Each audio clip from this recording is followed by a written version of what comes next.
Yeah, 5.3. Oh, the point broke down because I didn't hear that. I heard 5.3. I go, so is it a 5 or a 3? Yeah, 5.3. I kind of did 5.5. What were you gonna say? I just thought it was that was better than the first match. But Disco did good, and Saturn had. I mean, I just thought it was something a little more. And it helped out with he was trying to get rid of the Ravens block and put a little more entertainment to it. But I never had a problem with Disco's matches. Really, I thought they were pretty good, and his gimmick kept that out too. Obviously, I just was cool with it. It was all right. Nothing over the top, and it was all right. So, I said they had good abilities. It just wasn't more than what I had a little more to it. Yeah, it's kind of funny watching it now because, like I said, I listened to the podcast, and I know Raven and Disco are actually friends, so it's kind of interesting to watch it now. They do. It's funny because like. Raven's mentioned this plenty of times. He is friends with Disco. He's like, but I can't talk politics with Disco because they're on opposite ends of the spectrum. Just don't talk politics, huh? Yeah, well, he openly admits that sometimes he just sends stuff to mess with Disco, just to kind of irritate him. Disco, if you listen to any of the podcasts that Disco's on, people in general like to rile him up. So it goes next to Mean Gene in the back for the hotline, and it brings in the Giant for the interview, and they're kind of setting up how the Giant had his hand hurt, which it's weird because it took me forever to call him the Big Show when I started seeing him in WWF, and it's the exact opposite now. It's hard calling him the Giant because I know him as the Big Show for so much longer now. Oh yeah. But then it goes into Yugi Nagata versus Ultimo Dragon. This one is for if Ultimo wins, he gets time in the ring with Sonny Ono. Which Sonny, man, he did not want to just stay on the side of the ring. No. He wanted to interfere constantly. And Yugi Nagata. So I saw Yugi Nagata live this year. Back in January before the lockdown. He was part of the New Japan Pro Wrestling Tour in the USA. It was weird seeing Yugi Nagata because I knew who he was prior to the match. It's like, man, this guy's still wrestling. But he kicked off with Sonny Ono and pinned Ultimo Dragon for the win. Sonny basically blocked pin attempts and submission attempts, and he was able to get out of here unscathed. That finish was actually really kind of odd too. Yeah, it wasn't an odd finish, but it was already. I expected more out of it, honestly, because I call him Eugene. He was an alright wrestler. I never had a problem with his abilities in the ring. I thought he was a good wrestler. But I expected more, especially from Ultimo Dragon. It was just, I just thought there would be more of it. Sometimes it happens that way, but never had, it was already match. It was a weird ending. Sonny obviously said interfered more than you expect, but it was already kind of match. Just wasn't really what I anticipated to be, but they did what they could. Yeah, I expected a little bit better. I kind of rated this a 6 because they kind of kept with the whole story that Sonny was going to do whatever it took to not get into the ring with Ultimo Dragon, but knowing what Ultimo's capable of and what Yugi's capable of, it was definitely not that great of a match. No, I give it a 5.5. Yeah. Next was the Regal and Dave Taylor. Now, this was Steven Regal. This is William's twin brother. Versus this twin brother. Wow. Well, and one's Steven and one's William. We just haven't seen Steven wrestle in years now. That's with a long time. There's not to get off subject, but there was a video I found on YouTube. I think, or no, it was on Instagram. I think it was actually, and it was I think it was a house show in England, London, and it was William Regal versus Daniel Bryan, and the Wild Regal's on his way to the ring, gets close to the ring, and then his music plays for that Working Man song he was played back in the late '90s, Right. and they just had a laugh. It was Daniel Bryan's laughing in the ring, and we see William Regal looking back at the stage like, really. Mm-hmm. I thought it was fun. I didn't like that character played with the Working Man, but it was a funny moment. But yeah, Regal, he's a lot of people don't really know where he came from. I don't mean to start country, but it's like he was a bad fighter back in his young days back in his Right. country, and that dude, his in-ring skills were really good too. I enjoyed, his character in WCW was decent. Thought he got better as, going to WWE years later. Long years later. But it was an alright tag team match. That was cool. It was like, you have Steiner's in there, and it was usually, you're going to get a good match. And Regal and Dave Taylor was always a good combination, of course. But Right. it wasn't as overly well as I thought it was going to be. I gave it 5.5.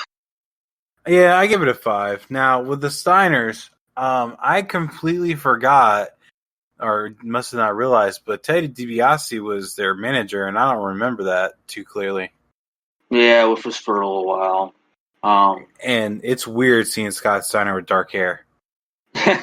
Yeah. It's especially that long hair he had too. Mm-hmm. Different look. But I know it's dark hair going back in the day, yeah. Well, I remember seeing old stuff of the Steiners with him with dark hair. It's just when I saw him with DiBiase, I'm like, that doesn't fit. Well, something different there. They had to do Yeah. something with DiBiase, so I guess they decided to try it out with Steiners for a while. Yeah, and the Steiners hit the Steiner Bulldog for the win on to Steven Regal. Retain their titles. Yep, retaining the titles. Immediately following, it was Raven versus Scotty Riggs in Raven's rules match, which basically means like a no DQ. J.J. Dillon came out there and spoke his piece about the contract signing too. Yeah. It was all right. It was the thing that kind of felt like it was a storyline going on nowadays is Raven kept on going on the mic or yelling at him and saying, you could have prevented this, and it was just reminding me of Roman beating the out of Jay, talking down to him. Yeah. And of course, huh? And of course, I was going to say, of course, the flock interfered. Oh yeah, that's expected to happen a lot. I was a fan of Scotty Riggs back then. I was, and even when he teamed up with Mark Bagwood, I thought it was a cool team. I never had a problem with Scotty Riggs. Thought he had good in-ring skill and everything. They never really gave him he did some mic work, but they never gave him like a big chance for the mic work. They just maybe never felt like he was a mic guy. Right. But yeah, that was a good fair match for what it was, and it wasn't over the top, which is all right. But I gave it 6.3, which is actually really good. For what it was, and I was invested to it fairly well. But it wasn't too much longer that Riggs. Well, obviously it was fairly after that Riggs joined the flock. So that was a good move. They had to do something with Riggs because there wasn't nothing going on with him at the time, really. Now, again, this is because I listened to the podcast. Raven didn't want Scotty Riggs in the flock. Really? No, wow. that was a WCW choice. He didn't think he fit, which he openly admitted that he changed his opinion shortly thereafter because he likes Scotty. But the eye patch thing is like, okay, well, I can't have a pretty boy in the flock. How do we change this? Oh, let's make him a pirate. So, well, he didn't say let's make him a pirate. He said let's give him an eye patch, and he did say that Scotty still performed very well, which he didn't know how because the eye patch would drive him insane. But it's kind of funny. He says pretty boy, and he had Kidman, who was kind of like a young babyface pretty boy. But yeah, he changed his look, obviously. Mm-hmm. He picked Kidman. He picked Lodi. He picked Saturn. And then he picked Ryan Reese. Those were his choices for the flock. Scotty was just kind of pushed on him. Yeah, well, it was a good choice. Mm-hmm. It definitely was. Yeah, it was. Now, this was nothing much to speak of, but there was Steve Mongo McMichael versus Alex Wright. Yeah, it just was just there. And that's all we can say about it. It was just something that was there. Yeah. I was generous in giving it a 4.5. Wow. I said generous. Right.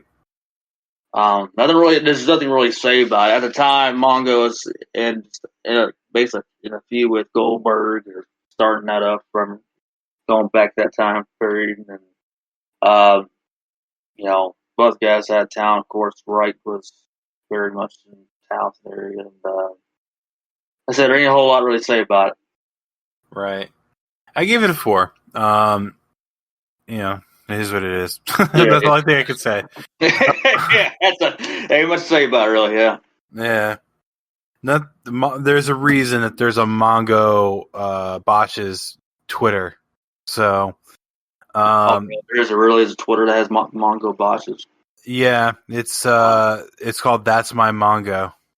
Wow, jeez. And it's all the gifts and all the mistakes he made in the ring. One of the ones that was pretty funny is he was trying to clothesline an opponent and he ended up going flying over the top rope. Wow, jeez. I seen a botch. I think it was on Instagram, a wrestling site kind of thing, and him and Regal had a match, and there was a botch there. Steve was upset. Regal was like, I think it was more or less a spot. I think that Mongo maybe had slipped up on, but yeah, whatever. But yeah, that's interesting. I know he had a Twitter, or there was a Twitter for his botches. Yep, there is, and that's all you need to know about Mongo. Yeah, he was more known for between commentator, and obviously being part of the Horseman area, associated and everything. Football player. Right. Off of Mongo, there was a match between Eddie Guerrero and Rey Mysterio. Did you see the 619 for Mysterio? Touch. I think I had. Yeah, and he even did the West Coast Pop, the springboard Hurricane Rana. Yeah, he's been having that for years, man. I barely remember the West Coast Pop in WCW. Really? Oh. Mm-hmm. That was honestly probably what I recall. That was like the best match as far as singles match and everything. It was.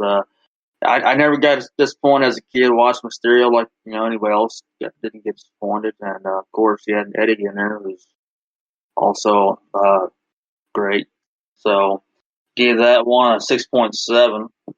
Yeah, I did a 7. And with Eddie, I truly feel like he is the Mexican version of Ric Flair. Yeah, you can. I wouldn't disagree with that. Yeah, he had the character, he had the skills. He was definitely their version of Ric Flair. Yeah. But so, like I said, Mysterio did the West Coast Pop, the springboard Hurricane Rana. When he did the flip over, Eddie Guerrero's foot hit the rope, causing the pin to break. And then Eddie hit the I almost called it the 5-star frog splash. Eddie hit the frog splash for the win. Yeah. Good match. It really was. and they were around each other majority of their career.